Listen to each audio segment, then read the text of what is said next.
اللهم بعلمك الغيب وقدرتك على الخلق أحيني ما علمت الحياة خيرا لي، وتوفني إذا علمت الوفاة خيرا لي.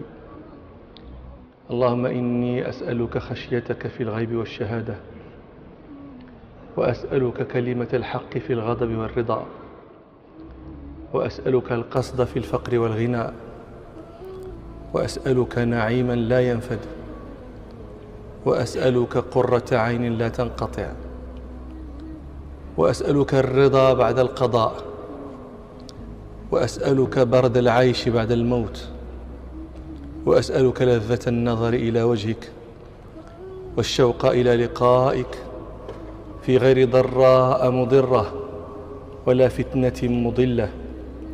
اللهم زينا بزينة الإيمان واجعلنا هداة مهتدين.